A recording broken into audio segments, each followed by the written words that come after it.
सावित्री, हे बघ मी तुझ्यासाठी काय आणलंय. हे काय आहे ती? अगं असं काय करतेस? ही पुस्तके आहेत, या पुस्तकांचं वाचन कर. इश्श, आता ह्या वयात कसं वाटल ते? हे बघ सावित्री, तू मला लग्नाच्या वेळेस वचन दिलं होतंस, आता नाही म्हणू नकोस. हे तुला करावंच लागेल. आजपासून तुझा अभ्यास सुरू. अहो, पण लोक काय म्हणतील? किती बदनामी होईल आपली. लोक तू करतील आपल्यावर. स्त्रिया या घरातल्या कामातच बऱ्या वाटतात, असं बाहेर जाऊन नाही हो. बरं असू द्या, ही पुस्तके राहू द्या बाजूला, मला लय काम आहे ती. अरे बाळा, गप माझ्या सोन्या, तुला काय हवंय? का रडतयस? अगं बाई, ह्याचं अंग तर लय तापले या. हे पण घरी नाहीत, आता मी काय करू? सावित्री, अगं ये सावित्री, किती रडतय तुझं बाळ? काय झालंय त्याला?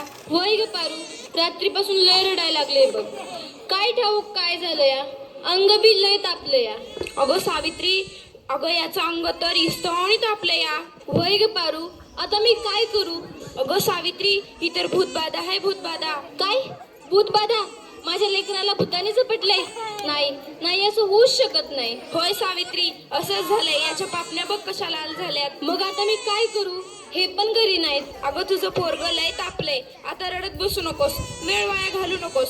आपल्या गावाबाहेर मांत्रिक बाबा आलेत, लय जालीम उपाय करतात ते, त्यांच्याकडे घेऊन जा त्याला. वाटलं तर मी येते तुझ्या संग. होय होय, चल लवकर, माझं लेकरू लय तापलंय या. बाबा, ते बघा, एक बाई आपल्या बाळाला घेऊन येत आहे आपल्याकडे. म्हणजे आज आपली कमाई होणार.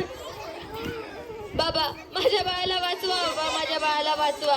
त्याचा अंग इस्तवासारखं तापलंय बाबा, काहीतरी करा बाबा, काहीतरी करा. तुझ्या बाळाला भूतबाधा झाली या. कसली भूतबाधा बाबा? बाई, तुझ्या बाळाला विहिरीतल्या भूताने झपटलंय. काय? विहिरीतल्या भूताने? मग काहीतरी उपाय सुचवा बाबा, मी माझ्या बाळासाठी काय पण करीन.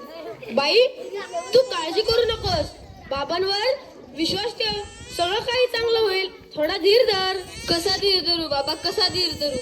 तुला तुझ्या बाळासाठी बळी द्यावा लागेल, म्हणजे तुला एक बकऱ्याचा नैवेद्य द्यावा लागेल. ठीक आहे बाबा, मी माझ्या बाळासाठी वाटतेन ते करीन, पण माझं बाळ वाचलं पाहिजे. माझ्या बाळाला वाचवा बाबा. बाई, तुला काय करायची गरज नाही, तू फक्त पैसे दे, नैवेद्य आम्ही करू.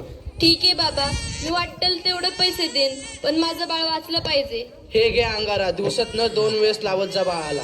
बाबा, की जय हो, बाबा की जय हो. बम बम बोले, बम बम बोले.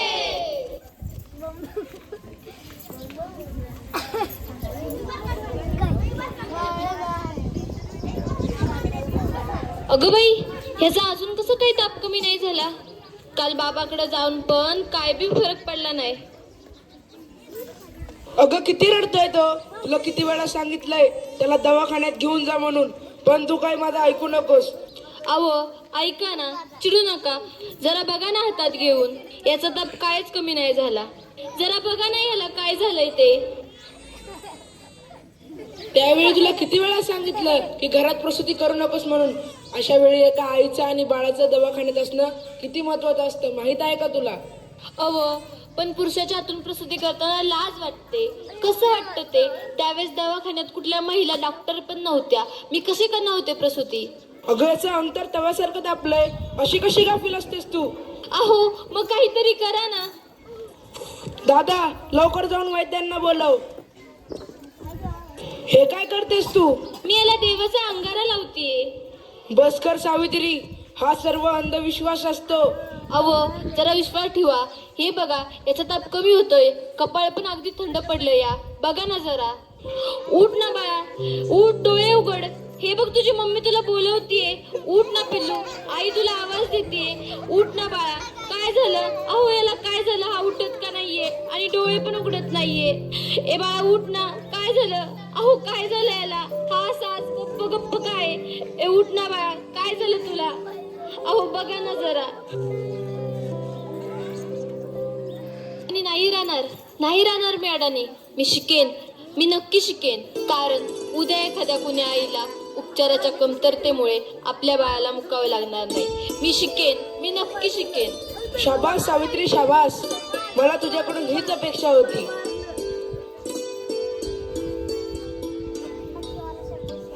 अगं बाई, मला माहितीच नव्हतं सूर्य हा पृथ्वीच्या गोल फिरतो. अगं सूर्य पृथ्वीच्या गोल फिरत नाही, पृथ्वी सूर्याभोवती फिरते. समजलं? चल गावंढळ. तुम्ही मला सारखं सारखं गावंढळ म्हणत जाऊ नका हो. लाज शरम सगळी विकून खाल्ली आहे या सावित्रीने. कलियुग आहे रे बाबा कलियुग. उद्या डोक्यावर मिऱ्या वाटेल तेव्हा कळेल या सुमंतरावांना. असं कोणी आपल्या बायकोला शिकवतं का? सगळं जग नष्ट होईल, बघत राहा तुम्ही. काय झालं? या समाजाला घाबरलीस की काय? हे तर तुला आयुष्यभर सहन करावं लागणार आहे. नाही, मला आता कुणी काही म्हणू दे, मी आता मागे हटणार नाही. मी शिकेन, मी नक्की शिकेन. मग चल माझ्या बरोबर. पोस्टमॅन, सुमंतरावांचं घर हेच आहे का? तुमची दिल्लीहून तार आलीये. सावित्री, तुला दिल्लीवरून तार आलीये. तुला दिल्लीला जावं लागेल. तुला दिल्लीला पुरस्कारासाठी बोलावलंय. तुझा सत्कार होणार आहे. काय? आज हे फक्त तुमच्यामुळे शक्य झालं, नाहीतर मी एकटी काहीच करू शकले नसते. Congratulations, keep it up. महिलांचा सन्मान वाढवलात तुम्ही. आज माझ्या हातात ही डॉक्टरकीची पदवी नसून उद्याच्या त्या सोनेरी क्षणाची चावी आहे, ज्याच्यावर आजपर्यंत फक्त अंधविश्वास व नकारवक्तेचे कुलूप लागले होते. माझ्या देशात अशा अनेक महिला आहेत ज्यांची स्वप्न चुलीच्या धुरात हरवून गेली आहेत. मला असं वाटतं ही स्वप्नांची पतंग खुल्या आकाशात उडावी आणि प्रत्येक घरात सुमंतराव असावे, कारण हे या पतंगाच्या दोऱ्याला कधीच कापू देऊ नये. हे करणं खूप अवघड तर आहेच, पण अशक्यही नाही. सावित्री, चुकलं माझं, मला माफ कर. मी तुला नाही नाही ते बोलले. तू आज शिकून समाजाला धडा शिकवलास. आम्ही काय आडाने त्या आडानेच राहिलो. आता आम्ही पण शिकणार. खरं सावित्री, चुकलं आमचं, माफ करा आम्हाला.